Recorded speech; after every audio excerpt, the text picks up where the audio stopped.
नमस्कार, स्वागत है आपका हमारे YouTube चैनल टीचिंग व्लॉग पर। आज करेंगे हम हिंदी पाठ्य योजना। पाठ्य योजना में सबसे पहले हम दिनांक लिखेंगे, फिर अध्यापक का नाम, कक्षा, सब्जेक्ट। आज का सब्जेक्ट है हमारा गृह विज्ञान। फिर क्लास की अवधि और फिर टॉपिक। आज का टॉपिक है हमारा पाकशाला एवं उसका प्रबंध। चलिए शुरू करते हैं। पाठ्य योजना में सबसे पहले अनुदेशात्मक उद्देश्य। इसके 5 पॉइंट होंगे। पहला, विद्यार्थी पाकशाला व उसके प्रबंधन को पहचानने योग्य होंगे। दूसरा, विद्यार्थी पाकशाला व उसका प्रबंध से संबंध रखने योग्य होंगे। तीसरा, विद्यार्थी पाकशाला व उसका प्रबंध का अंतर करने योग्य होंगे। चौथा, विद्यार्थी पाकशाला व उसका प्रबंध को उपयोग समझने योग्य होंगे। पांचवा, विद्यार्थी पाकशाला व उसका प्रबंध का अर्थ, कारण तथा विश्लेषण करने योग्य होंगे। आगे है सामान्य सामग्री, सहायक सामग्री। सहायक सामग्री में चाक, झाड़न, संकेतक आदि। फिर आता है विशिष्ट सामग्री। इसमें चार्ट, मॉडल, दृश्य सामग्री। फिर आता है पूर्व ज्ञान। आगे पूर्व ज्ञान के 2 कॉलम बनेंगे, छात्र अध्यापक क्रियाएं और छात्र क्रियाएं। छात्र अध्यापक क्रिया में लिखेंगे जिस कक्ष में भोजन पकाया जाता है उसे क्या कहते हैं। छात्र क्रिया में छात्र जवाब देंगे रसोई घर अथवा पाकशाला। अध्यापक, रसोई घर कैसा होना चाहिए। छात्र क्रिया में यह समासात्मक प्रश्न हो जाएगा छात्रों के लिए। आगे है उद्देश्य कथन। अच्छा बच्चों, आज हम पाकशाला व उसके प्रबंधन के बारे में विस्तार अध्ययन करेंगे। आगे आता है प्रस्तुतिकरण। इसके 4 कॉलम होंगे। पहला, शिक्षण बिंदु, छात्र अध्यापक क्रियाएं। तीसरा, छात्र क्रियाएं। चौथा, चाक बोर्ड कार्य। शिक्षण बिंदु में सबसे पहले लिखेंगे पाकशाला व पाक कक्ष। अध्यापक, जिस कक्ष में भोजन पकाया जाता है उसे पाकशाला कहते हैं, जिसमें हर प्रकार का भोजन पकाया जाता है, जहाँ पर भोजन पकाने की सभी उपकरण व सामग्री उपलब्ध होते हैं और भोजन बनाया जाता है। छात्र क्रिया में छात्र ध्यानपूर्वक सुनेंगे।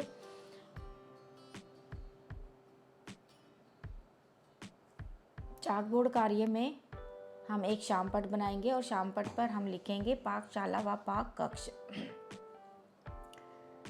शिक्षण बिंदु में लिखेंगे पाक कक्ष की व्यवस्था। अध्यापक, रसोई घर ना तो अधिक बड़ा होना चाहिए ना अधिक ही छोटा होना चाहिए। इसमें सामान रखने के लिए 3-4 स्लैब और घर आवश्यक है। इसमें 3-4 स्लैब और है घर अवश्य होने चाहिए। कूड़ा करकट आदि के लिए ढक्कनदार कूड़ेदान होना चाहिए। पाक कक्ष शौच गृह, स्नान गृह आदि से दूर होना चाहिए। रसोई घर को 2 शैलियों में विभाजित किया जाता है। छात्र क्रिया में छात्र ध्यानपूर्वक सुनेंगे। चाकबोर्ड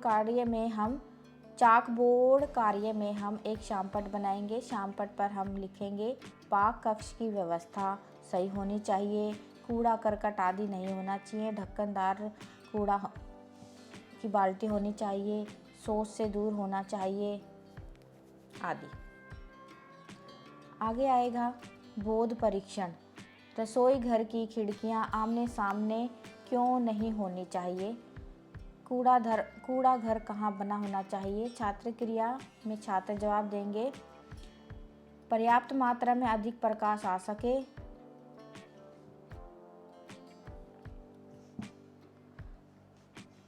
रसोई घर के सामने कूड़ा घर नहीं होना चाहिए। आगे है भारतीय शैली। इस प्रकार की पाकशाला में भोजन बैठकर पकाया जाता है। भारतीय शैली में घर के सदस्यों को जमीन पर बैठकर खाना परोसा जाता है। रसोई घर में एक जाली अलमारी भी होनी चाहिए, जिसमें बचा हुआ खाद्य सामग्री को अच्छी प्रकार से ढक कर रख दिया जाए, जैसे आटा, सब्जियां, दूध, दही आदि। बोध परीक्षण। अध्यापक, भारतीय शैली में भोजन कैसे बनाते हैं? छात्र, बैठकर आराम से बनाते हैं। अध्यापक, रसोई घर प्रकाश में क्यों होना चाहिए? छात्र, ताकि हवा व प्रकाश रसोई घर में आ सके। चाकबोर्ड कार्य में हम एक शामपट बनाएंगे। शामपट पर हम लिखेंगे भारतीय शैली और विदेश शैली। शिक्षण बिंदु में लिखेंगे विदेश शैली। अध्यापक, इस शैली में भोजन खड़े होकर बनाया जाता है।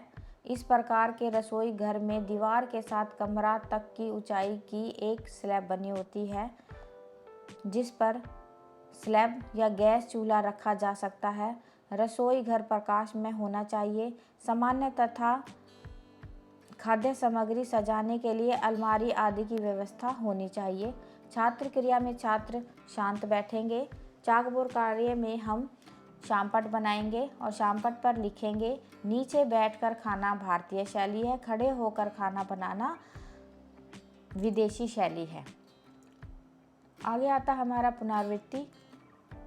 इसके 4 पॉइंट होंगे। पहला, पाकशाला किसे कहते हैं? दूसरा, आधुनिक महिलाएं किस प्रकार का रसोई घर पसंद करती हैं? तीसरा, रसोई घर में किवाड़ कैसे लगे होने चाहिए? चौथा, रसोई घर साफ सुथरा क्यों होना चाहिए? गृह कार्य, रसोई की व्यवस्था से आप क्या समझते हैं? रसोई घर की व्यवस्था के लिए किन किन बातों का ध्यान रखना चाहिए? विस्तार पूर्वक वर्णन करके लाइएगा। यह बच्चों को गृह कार्य दिया जाएगा। निरीक्षण कार्य, निरीक्षण टिप्पणी। अंत में पाठ योजना के अध्यापक यहाँ निरीक्षण टिप्पणी देंगे और निरीक्षण टिप्पणी देने के बाद अपने हस्ताक्षर करेंगे। आज की पाठ योजना में बस इतना ही। मिलते हैं एक नई हिंदी पाठ योजना के वीडियो के साथ। धन्यवाद। जय हिंद।